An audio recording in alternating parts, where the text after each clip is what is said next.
Hello students, welcome back. Students, in today's session, we will be discussing upon a beautiful topic, creative writing skill. Children, why this creative writing is important for us and how long it will be usable in our life? There are two questions. First thing, creative writing हमारे life में हमेशा important है. Creative writing के अंदर होता क्या क्या है, पहले आपको ये समझना है. और क्रिएटिव राइटिंग इतनी इंपॉर्टेंट क्यों है? आज हमारे बीच में, आज हम जिस युग में जी रहे हैं, हमारे लिए शायद इसका इंपॉर्टेंस धीरे धीरे खत्म हो जाए, क्योंकि हम लोग ना अब मोबाइल में ईमेल वगैरह का यूज करने लगे. Email, normal messages, WhatsApp messages, simple chats. So ऐसा हमारे बीच अब ये फील हो रहा है कि धीरे धीरे ये राइटिंग वगैरह का समय खत्म हो जाएगा. क्लास 9th के बच्चे द फन दे हैड नाम का एक टॉपिक पढ़े होंगे, फर्स्ट चैप्टर ही है. उसमें बता रहा है कि किस प्रकार से आने वाला समय हम लोगों के बीच आने वाला है, जहां हम सभी टोटली डिपेंडेबल हो जाएंगे किस पर? एक विजुअल क्लासरूम के ऊपर. विजुअल टीचिंग करेंगे हम लोग, विजुअल लर्निंग करेंगे हम लोग, और इन सारी चीज़ों का एक समय के बाद शायद महत्व खत्म हो जाए, लेकिन अभी यह बहुत ही इम्पॉर्टेंट टॉपिक है उन बच्चों के लिए जो क्लास 10th, 11th और 12th की तैयारी कर रहे हैं. इन सभी बच्चों के लिए क्रिएटिव राइटिंग स्किल ना, ध्यान रखिएगा, क्रिएटिव राइटिंग्स को सीखना बहुत ही इंपॉर्टेंट है. मैं आपको समझाता हूं कि आपके 80 मार्क्स में, आज हम सबसे पहले इस टॉपिक को स्टार्ट करने से पहले मैं थोड़ा मार्क्स डिवीजन क्लियर कर देता हूं, ताकि आपको इसका भविष्य में चिंता ना हो.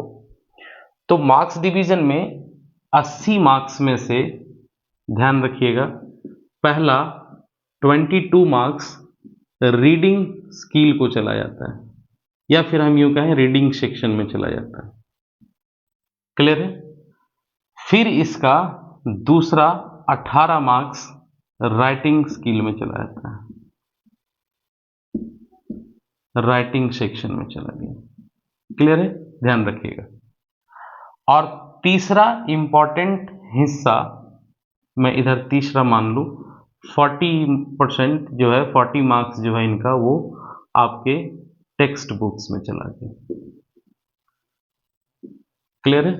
तो टेक्स्ट बुक के क्लासेस तो ऑलरेडी हो रहे हैं, आप सब समझ सकते हैं कि मैं क्लास 12th का एक सीरीज बना रहा हूं, तो बच्चे जो इंटरेस्टेड हैं वो देख सकते हैं. रीडिंग सेक्शन को कैसे मजबूत करें, मैंने इसका क्लास ऑलरेडी वीडियो अपलोड करके रखा है, लेकिन फिर भी मैं बता रहा हूं कि 22 मार्क्स रीडिंग सेक्शन में, 12 मार्क्स जो होंगे आपके ना, उसमें से सबसे पहले वर्ड्स, यानी कि ये जो रीडिंग सेक्शन में 700 या फिर 750 वर्ड्स में जो आपको अनसीन पैसेज दिए जाएंगे, उसमें से 12 मार्क्स के क्वेश्चंस पूछे जाएंगे, और उसमें वर्ड से रिलेटेड होंगे आपके 3 मार्क्स, 3 नंबर होंगे आपके वर्ड से रिलेटेड.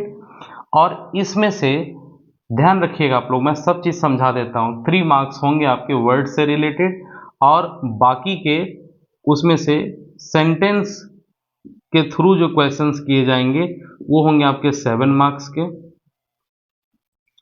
क्लियर है? ध्यान रखिएगा. और मिससेलेनियस इसमें से जो क्वेश्चन होंगे, मिससेलेनियस क्वेश्चन होंगे, वो होंगे आपके 2 मार्क्स के. तो इस तरह से आपको यहां से 12 मार्क्स के क्वेश्चंस पूछे जाएंगे. और ये जो 12 मार्क्स होंगे, ये किस पर बेस्ड होंगे, ये आप समझिएगा. ये हो सकता है एनालिटिकल होगा.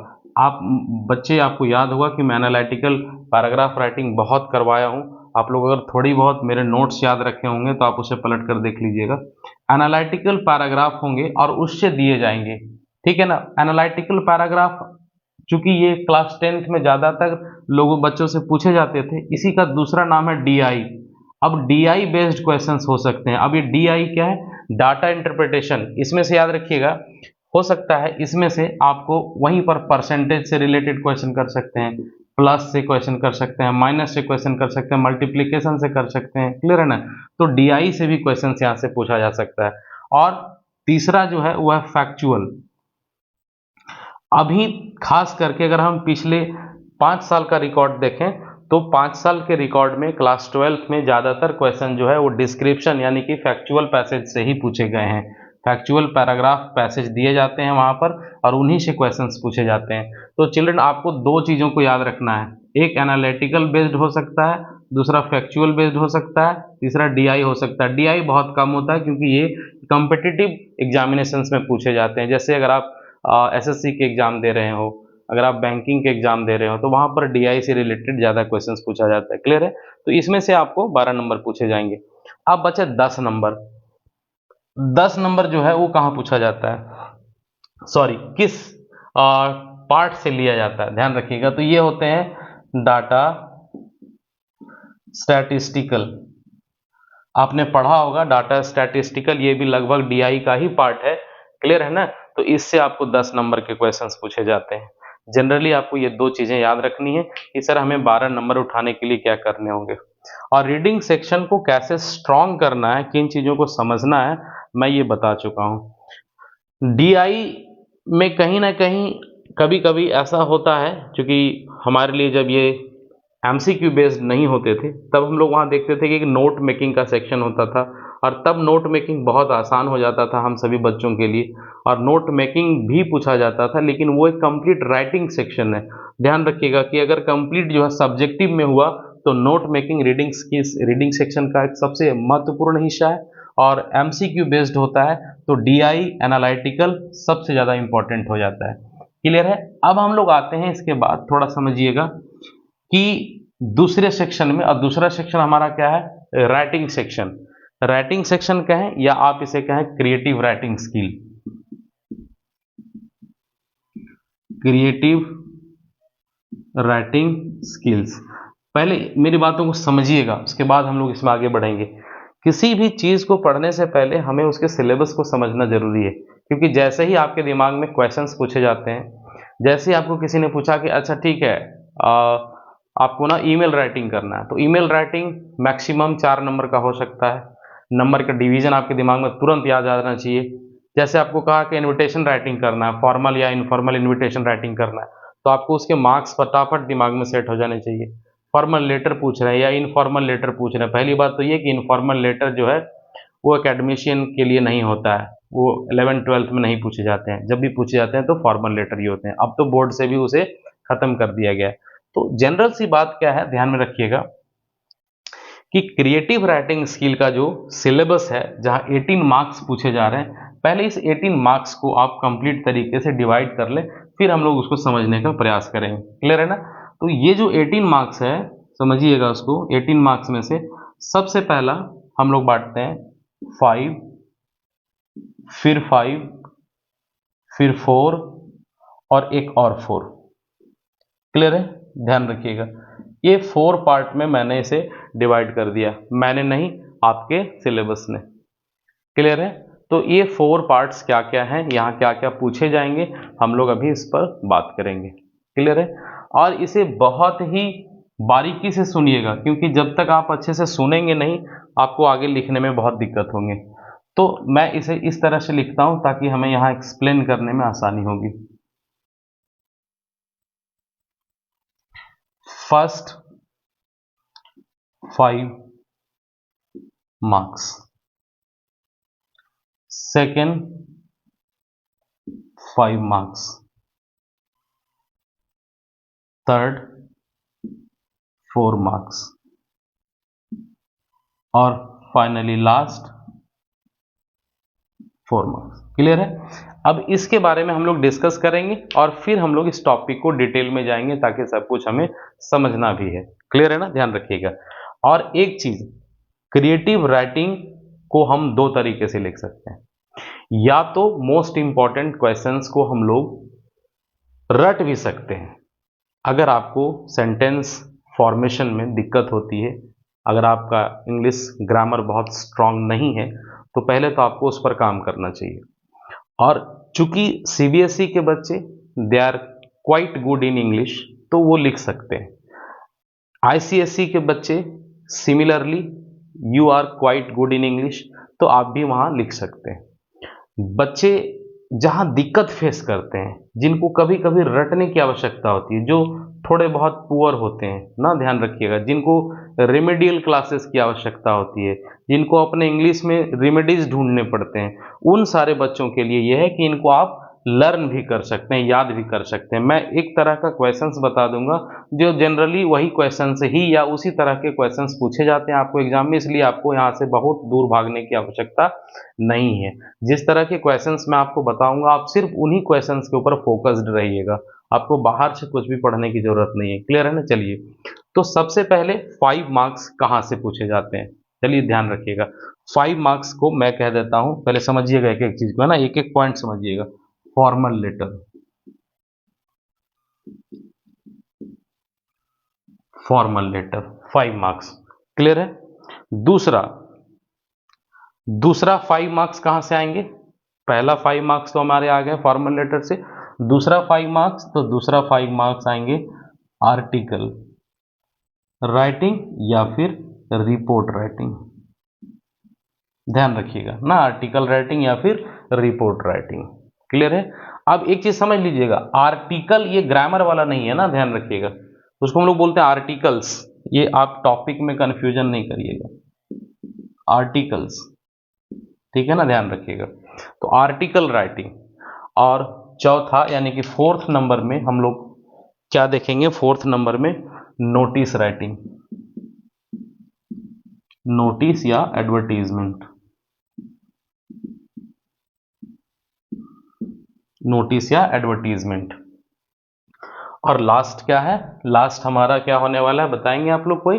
Invitation writing.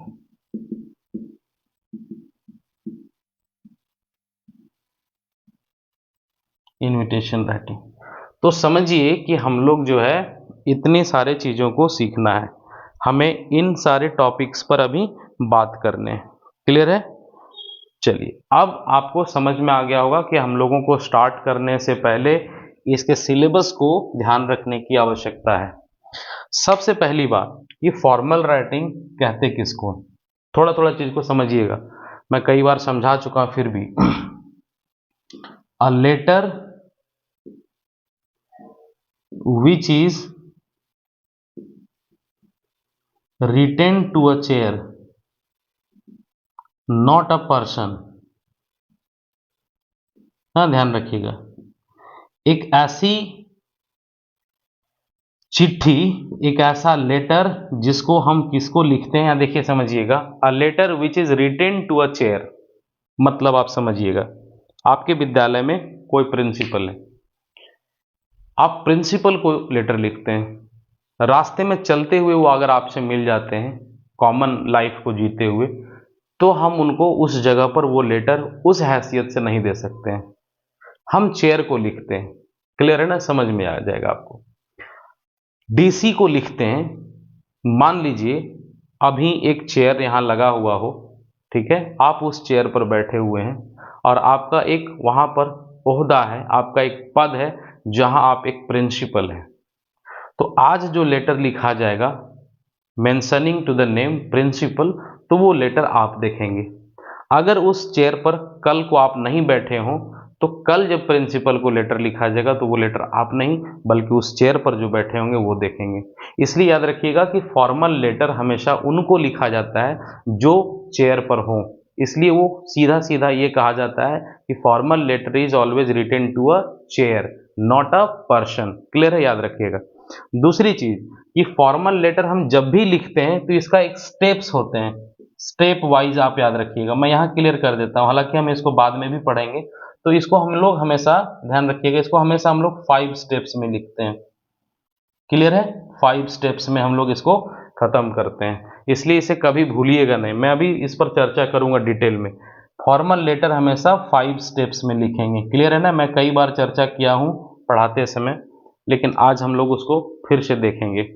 अब आर्टिकल राइटिंग और रिपोर्ट राइटिंग, अच्छा मैं इसमें एक और बात बताना भूल गया कि लेटर राइटिंग जो होंगे, तो लेटर राइटिंग में जनरली आपको जो मार्क्स पूछे जाएंगे वो किन चीज़ों पर बेस्ड होगा।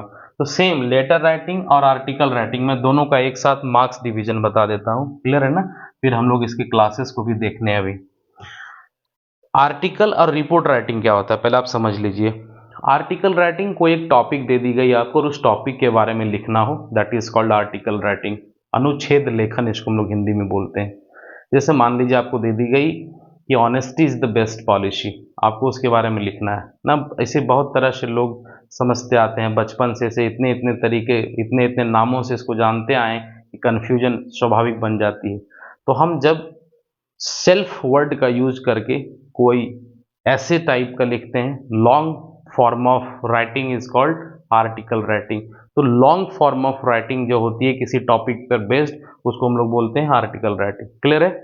तो आर्टिकल राइटिंग, और एक हो गया रिपोर्ट राइटिंग। रिपोर्ट राइटिंग जैसे कल मान लीजिए किसी जगह पे एक एक्सीडेंट हुआ और उस एक्सीडेंट को आपने देखा, आप उसे न्यूज़ में लिख रहे हैं, तो न्यूज़ में उसे डाल दिया जाता है और उसे लिखने की शैली, उसकी लिखने की कुछ एक रूपता होती है, उसको ही हम लोग कहते हैं रिपोर्ट राइटिंग। मैंने कई बार लिखाया है, मैंने कई जगहों पर उसे बताया भी है। तो any of you, whoever have seen, whoever have gone through all those classes, you can remind that। लेकिन ध्यान से अच्छी बात यह है कि आज मैं इस सेशन में से कंप्लीट बताने वाला हूं। अब इसके थोड़े ना मार्क्स डिस्ट्रीब्यूशन की बात करते हैं।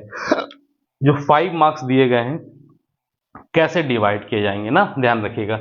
सबसे पहले इनके स्टेप्स के बारे में हम अभी चर्चा नहीं कर रहे हैं, क्लियर है, क्योंकि इन दोनों में किसी विशेष प्रकार की लिखने की कोई शैली नहीं होती है, कोई स्टाइल नहीं होती। हाँ, इसमें वर्ड चॉइस करने पर ध्यान दिया जाता है, क्लियर है ना। आर्टिकल में भी वर्ड चॉइस होना चाहिए आपका अच्छा, और रिपोर्ट राइटिंग में भी वर्ड चॉइस होना चाहिए अच्छा। लेकिन आइए हम लोग इसको कहते हैं डिवीजन ऑफ मार्क्स, कि हम मार्क्स डिवीजन कैसे करेंगे इनमें, समझिएगा। 1 नंबर आपको मिलेगा फॉर्मेट के लिए, कि आपका फॉर्मेट कैसा है। 2 नंबर आपको मिलेंगे कंटेंट के लिए, कि आपने जो कंटेंट यूज किया वो सही है या नहीं है। हाँ, ध्यान रखिएगा, कई बार होते हैं कि हम लोग वहाँ पर यूज करते हैं, अच्छे से नहीं कर पाते हैं ना। और तीसरी बात कि फिर से 1 नंबर आपको मिलने वाला है जिस ऑर्गेनाइजेशन का हम लोग वहाँ पर यूज करेंगे ना, ध्यान रखिएगा, वर्ड ऑफ चॉइस उसका स्ट्रांग होगा, किस प्रकार से है नहीं है ना, ध्यान रखिएगा। तो हमेशा ऑर्गेनाइजेशन के लिए 1 नंबर दिए जाते हैं, और लास्ट का 1 मार्क्स और हम लोग यहाँ जोड़ते हैं जो एक्यूरेसी से रिलेटेड होता है, क्लियर है। तो ये जो है 5 नंबर्स आपके जो डिवाइड किए जाते हैं, वो इन चीज़ों को याद रखिएगा आपकी ये 5 मार्क्स कैसे डिवाइड हो रहे हैं। ध्यान रखना है कि कंटेंट में आपको 2 नंबर मिल रहे हैं, फॉर्मेट आपका सिर्फ सही हो तो 1 नंबर मिल रहा है। इसलिए जनरली हम लोग कहाँ मिस करते हैं, 2 जगह पर। एक थोड़ी बहुत छोटी छोटी एक्यूरेसी में हम लोग गलतियां कर जाते हैं। अच्छा, एक्यूरेसी को लोग कैसे चेक करते हैं, वो आपके पूरे लेटर को पढ़ लेंगे, हाँ, और उसको जहाँ 1 या 2 जगह एरर मिल गया, आपको बस ऐसे गोल घेरा करेंगे, 1 नंबर माइनस कर देंगे। फॉर्मेट आपका सही है तो ठीक है, फॉर्मेट में बहुत ज़्यादा विचार नहीं किया जाता है। इसलिए आप जनरली देखते होंगे एक बात को हमेशा, कि जो लेटर राइटिंग होते हैं ना, उसमें हम लोगों को, अक्सर लोगों को आंख बंद करके 2 नंबर या 3 नंबर ही मिलता है, ठीक है ना, ध्यान रखिएगा, 2 या 3 नंबर मिलता है। अगर आप बहुत वेल डिसिप्लिन्ड लिखे होंगे तो 4 नंबर आप पहुंच पाएंगे, ठीक है ना। 4.5, 4.5 is enough, 4.5 is enough, maximum 5 marks मिलना बहुत रेयर है, लेकिन लिख सकते हैं। अगर मेरे सभी चीज़ों को आप फॉलो करेंगे तो आप 5 मार्क्स भी पा सकते हैं, क्लियर है। नोटिस और एडवर्टीजमेंट ध्यान रखिएगा, नोटिस और एडवर्टीजमेंट को समझना है, बहुत लेंथी प्रोसेस है। नोटिस तो खैर ठीक है, नोटिस तो एक होता है जो पब्लिक नोटिस है, और नोटिस किसी प्रकार का होता ही नहीं है। नोटिस है जो पब्लिकली सीधा सीधा चीज रखना है याद, पब्लिक नोटिस ही होता है। एडवर्टीजमेंट बहुत तरह के होते हैं, कैसे, सेल एंड परचेज, मान लीजिए, ध्यान रखिएगा, एडवर्टीजमेंट जो है हो गया सेल एंड परचेज ना, lost and found, lost and found, clear है? Situation wanted and vacant, situation wanted और वैकेंट, क्लियर है? टू लेट और ऑक्शन, टू लेट और ऑक्शन, मैट्रिमोनियल, है ना, मैट्रिमोनियल। हालांकि मैट्रिमोनियल को आपके सिलेबस से ही हटा दिया गया, इसलिए इसके बारे में बहुत ज़्यादा चिंता करने की जरूरत है नहीं ना। Lost and found, sale and purchase, situation wanted and vacant, to let and auction. एक हो गया काउंसेलिंग, काउंसेलिंग पूछे जाते हैं। आजकल इसको आपके सिलेबस में जोड़ दिया गया है, तो हम लोग इससे भी अब उसके डिविजन्स में और इनविटेशन के डिवीजन में, मार्क डिवीजन में थोड़ी सी सिमिलैरिटी है। क्या सिमिलैरिटी है? ध्यान रखिएगा, फॉर्मेट के लिए सीधा 1 नंबर, एक्यूरेसी के लिए भी 1 नंबर और कंटेंट के लिए 2 नंबर। इनविटेशन राइटिंग उसके बहुत कुछ फॉर्मेट पर डिपेंड नहीं करता है, हाँ वर्ड चॉइस उसका आपका सही होना चाहिए। तो हम लोग इन सारे टॉपिक पर बात करेंगे, इन सभी चीज़ों को हम लोग देखने का प्रयास करेंगे और उम्मीद करेंगे कि आप यहाँ पर किसी भी प्रकार का आपको दिक्कत नहीं हो। क्लियर है? ध्यान रखिएगा ताकि आपको समझने में सुविधा हो। इसलिए मैं पढ़ाने से पहले, राइटिंग स्किल को पढ़ाने से पहले इसके सिलेबस को पुट ऑन करना आवश्यक समझा। मैंने ये सारा सिलेबस आपके बीच रख दिया है। अब हम लोग कल से यानी नेक्स्ट क्लासेस से हम लोग इस पर ध्यान देना स्टार्ट करेंगे। जैसे कल मैं आपको सिखाऊंगा सबसे पहले नोटिस राइटिंग, इसका कंप्लीट डिटेल मैं आपको बताऊंगा, तो आप लोग इसको समझिएगा अच्छे से। क्लियर है? कल के क्लासेस होंगे हमारे नोटिस राइटिंग के ऊपर। आज के लिए इतना ही। उम्मीद है आप सभी इन सभी चीज़ों को, जो भी अभी आप लोगों ने देखा, हालांकि ये 2-4 मिनट का काम है, इसे आप लोग एक नोट डायरी बना लीजिए और उसमें सब चीज़ मेंशन करके रखिए। विदिन 10 to 15 डेज मैं आपका ये कितना 18 नंबर का कोर्स को ख़त्म कर पाऊंगा। ऐसा मैं क्यों कह रहा हूँ आप समझिएगा, मैंने क्यों कहा 18 नंबर्स के लिए 10 to 15 डेज, समझिएगा इसको। 10 to 15 डेज क्योंकि ना ये दिखने में ऐसा लग रहा है, इतना छोटा लग रहा है, ये है नहीं इतना छोटा, इसमें हम लोगों को बहुत कुछ पढ़ना है। तो अगर हम हर टॉपिक को भी एक दिन देंगे तो हमारे पास लगभग 15 टॉपिक हैं, इसलिए 15 दिन से ऊपर लगने वाला है।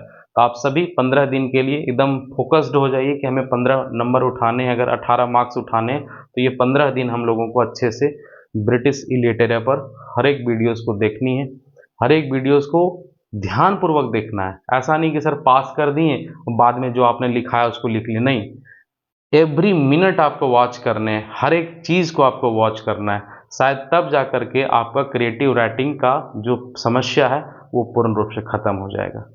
और आप जितने भी लोग इंटरेस्टेड हैं इसे समझने के लिए इसको पढ़िए। दूसरी चीज़, एक्यूरेसी सुधारनी है तो आपको ग्रामर सीखना होगा, और ग्रामर सीखनी है तो एक 90 डेज़ का मैंने इंग्लिश ग्रामर का कोर्स लॉन्च किया है। आप सभी बच्चे उस पर जाएं, उसे देखें, एंजॉय करें।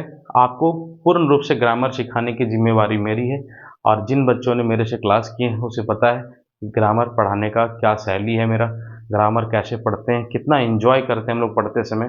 क्लियर है? चलिए आज के लिए इतना ही। उम्मीद करते हैं आप सभी अच्छे होंगे, स्वस्थ होंगे। फिर हम लोग मिलते हैं नेक्स्ट क्लास में। Till that, thank you very much to all of you.